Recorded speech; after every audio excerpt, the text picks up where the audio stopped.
আসসালামু আলাইকুম প্রিয় ভিউয়ার্স। তাওহিদ হৃদয় এবং মাহমুদুল্লাহ রিয়াদের দারুণ প্রচেষ্টার পরও দক্ষিণ আফ্রিকার সঙ্গে জেতা হলো না বাংলাদেশে। প্রথমবারের মতো টি-20তে তাদেরকে হারানোর প্রায় কাছাকাছি ছিলেন রিয়াদ হৃদয়রা। তবে শেষ ওভারে 11 রানের সমীকরণ মেলাতে গিয়ে 4 রানের দূরত্বে টাইগারদের ইনিংস থেমে যায়। অবশ্য এমন হারের পর আম্পায়ারের সিদ্ধান্ত নিয়েই প্রশ্ন উঠেছে। আম্পায়ারের সিদ্ধান্ত নিয়ে গোটা ক্রিকেট দুনিয়ায় প্রশ্ন উঠেছে এবং আজকের আম্পায়ার প্রশ্নবিদ্ধ হয়েছে। প্রিয় ভিউয়ার্স, দক্ষিণ আফ্রিকার দেওয়া 114 রানের লক্ষ্যে ব্যাট করতে নেমে শুরুটা অবশ্যই ভালো ছিল না বাংলাদেশের। দলের চাপ বাড়িয়ে দ্বিতীয় ওভারেই বিদায় নেন ওপেনার তানজিদ তামিম।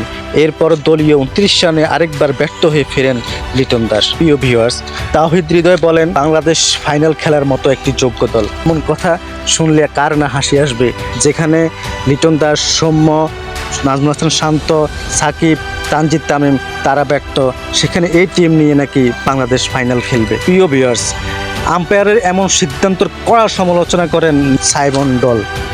তিনি বলেন, আপনি ভাবুন একবার, এটা যদি ফাইনাল ম্যাচ হতো, এটা মেনে নেওয়া সহজ নয়। তবে এই বিষয়ে কিছু পরিবর্তন প্রয়োজন। যে সিদ্ধান্ত আম্পায়ার দিয়েছে সেটা খুবই বাজে। এটা কোনোভাবেই এলবিডব্লিউ হতেই পারে না। সে এত দ্রুত আউটের জন্য হাত তুলেছে, সেটা অবাক লেগেছে।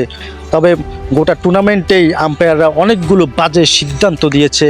তবে সবগুলো সিদ্ধান্তের মধ্যে সবচেয়ে বাজে সিদ্ধান্ত ছিল কালকের বাংলাদেশ বনাম সাউথ আফ্রিকার মধ্যকার মাহমুদুল্লাহর সেই আউটের সিদ্ধান্তটা। প্রিয় ভিউয়ার্স, এদিকে সাকিবের কড়া সমালোচনা করেন বীরেন্দ্র সেহবাগ।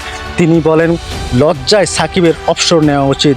যে সাকিব বাংলাদেশের একজন গুরুত্বপূর্ণ খেলোয়াড়, গুরুত্বপূর্ণ ব্যাটসম্যান। এবং প্রিয় ভিউয়ার্স, মাহমুদুল্লাহ রিয়াদ আর কত করবে? বাকি প্রত্যেকটি ম্যাচে তার উপরে ভরসা করে বসে থাকবো? আম্পায়ারের বাজে সিদ্ধান্ত এবং বাংলাদেশের টপ অর্ডারের কারণেই বাংলাদেশ কালকে এত ছোট টার্গেট পেয়েও তারা এই টার্গেটটি চেস করতে পারেনি।